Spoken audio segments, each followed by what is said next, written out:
anggota Polri.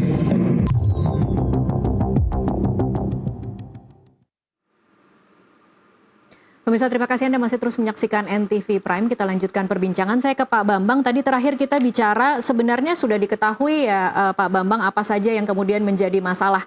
Ada dari mulai rekrutmen, pendidikan dan pembinaan, pengawasan, dan ada penerapan aturan ya. Ini kalau dari catatan Pak Bambang sendiri, atasan yang kemudian mengetahui dan membiarkan, harus seperti apa sebenarnya perlakuan terhadap atasan-atasan ini agar kemudian budaya kekerasan itu tidak mengakar di tubuh Polri?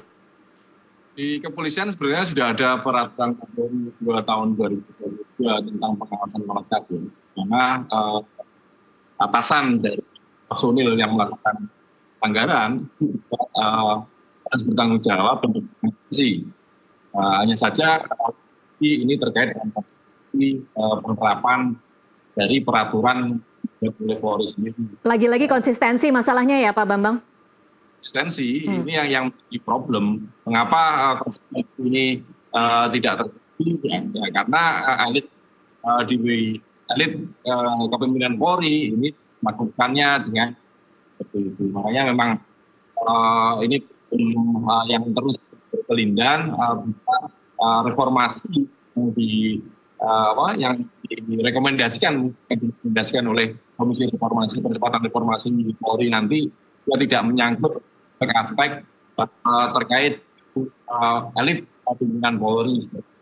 Oke, dalam bayangan ideal Anda Pak Bambang ketika ingin melakukan reformasi, dan kalau kita masih percaya bahwa reformasi ini adalah reformasi yang akan dilakukan dengan sungguh-sungguh ya Pak Bambang, harus seperti apa sebenarnya yang dilakukan? Mungkin kalau bisa di breakdown secara detail, mulai dari Presiden Pak Bambang, kemudian Kapolri, kemudian Komisi 3 DPR, harus seperti apa mereka kemudian agar benar-benar reformasi ini terjadi dan bukan cuma reformasi wacana? Ya, reformasi Polri ini kebutuhan masyarakat, pada dasarnya kebutuhan masyarakat yang dikemenkan pada negara. Presiden sebagai pucuk pimpinan negara harusnya juga memiliki visi negarawan untuk membangun Polri yang baik sesuai dengan harapan masyarakat. Di level berikutnya Kapolri ini juga segera melakukan perombakan yang radikal ya terkait dengan perubahan-perubahan struktur maupun terkait dengan konsistensi penegakan aturan tadi. Problem yang terjadi selama ini kan peraturan itu sudah banyak dibuat tetapi tidak dilakukan. Ini adalah tanggung jawab dari Kapolri. Terkait dengan Komisi 3 sebagai bagian dari politik hanya memikirkan kepentingan politiknya saja, tetapi juga memikirkan kepentingan negara. Karena Polri ini dibutuhkan bukan hanya untuk 5 tahunan atau 10 tahunan, tetapi selama bangsa dan negara ini berdiri, Polri itu ada. Makanya diperlukan putusan dari parlemen untuk mendorong percepatan reformasi Polri dengan harapan masyarakat tadi. Iya, karena kan kalau kita menyimak 8 poin rekomendasi Komisi 3 DPR yang kemarin kalau dibaca rasanya lebih pro status quo, kira-kira bisa dibaca bahwa itu akan berlawanan dengan rekomendasi apa yang akan dihasilkan oleh Komisi Percepatan Reformasi Polri kan ya Pak Bambang. Kalau komentar Anda sendiri seperti apa? Ya, saya masih percaya bahwa Komisi Percepatan Reformasi yang dibentuk Presiden ini bisa memberikan rekomendasi sesuai dengan harapan masyarakat. Jadi masih optimis ya Pak Bambang? Masih optimis selama Presiden. Nanti lagi ini kan tergantung keputusan Presiden. Sampai saat ini juga belum kepada masyarakat. Makanya tidak salah kalau masyarakat ragu dan pesimis bahwa reformasi Polri ini dilakukan. Karena bagaimanapun juga Presiden ini adalah salah satu bentuk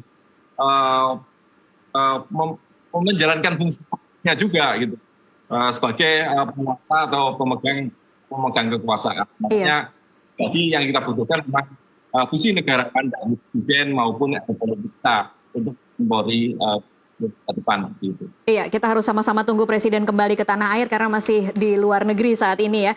Saya beralih lagi ke Pak Yusuf sekarang. Pak Yusuf, kalau dari Kompolnas sendiri, langkah konkret apa yang kemudian bisa membuat publik percaya, Pak Yusuf, bahwa akan ada perubahan di tubuh Polri dan tidak harus menunggu ada korban jiwa lagi kemudian polisi bertindak? Ya, sebagaimana yang saya sampaikan di awal, pembenahan yang ada di tubuh Polri itu sedang berjalan dan terus akan dilakukan hanya melalui momentum Komite Percepatan Reformasi ini yang Kapolri berada di dalamnya dan para purnawirawan Kapolri juga ada di situ.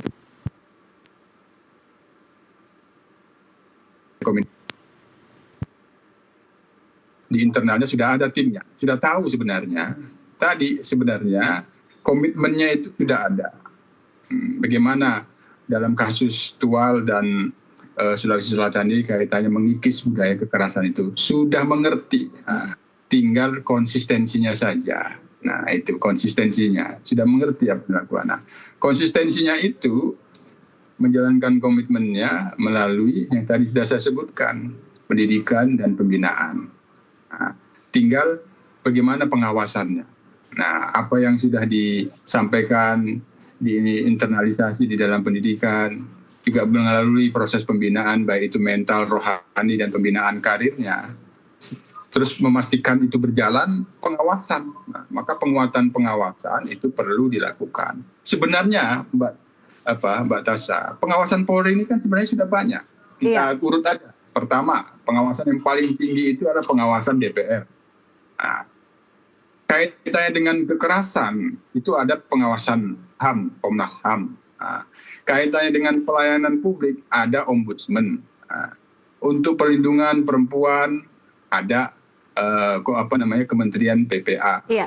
Perlindungan anak, ada KPAI. Kompolnas sendiri pengawasan fungsional yang mencakup kinerja dan integritas anggota Polri. Jadi cukup banyak. Hanya inilah yang diperkuat fokusnya di internal itu mengawasi betul bagaimana memastikan komitmen menihilkan, mengikis budaya kekerasan itu ada pada pengawasan. Pengawasan di internal inilah yang harus diperkuat melalui pengawasan eksternalnya. Maka jawaban daripada reformasi kultur itu di dalamnya ada reformasi pengawasan. Iya, Pak Yusuf, kalau kemudian kita sedikit mengingat kalau di masa lalu ketika ada kejadian yang kemudian memang melibatkan personel kepolisian, biasanya kita menyaksikan ada konsekuensi atasan-atasannya kemudian dicopot, dimutasi.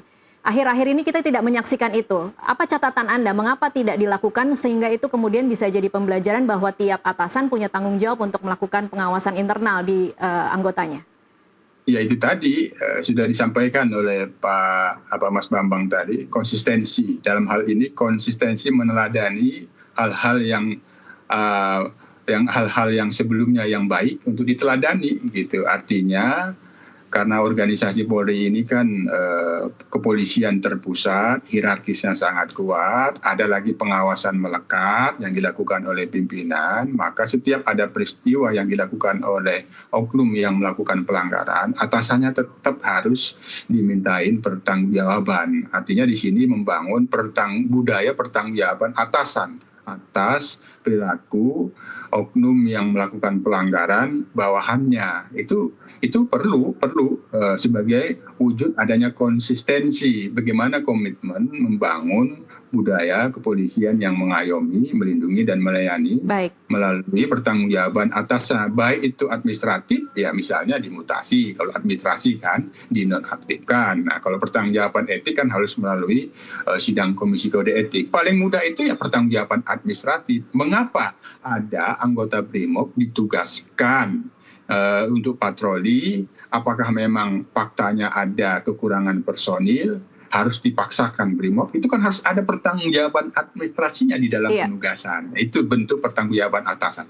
Oke, baik. Kita akan sama-sama saksikan seperti apa perjalanan kasus ini, termasuk juga reformasi Polri. Bolanya mungkin kita tunggu dari Presiden Prabowo Subianto. Tapi terima kasih Pak Yusuf dan Pak Bambang untuk waktunya bersama kami di NTV Prime. Terima kasih. Mas Bambang, sampai ketemu lagi. Dan pemirsa, dialog tadi juga menutup jumpa kita dalam NTV Prime kali ini. Mewakili rekan saya, Maria Anneke, dan teman-teman yang bertugas, saya Tasya Lutmila undur diri. Terima kasih atas perhatian Anda. Sampai jumpa.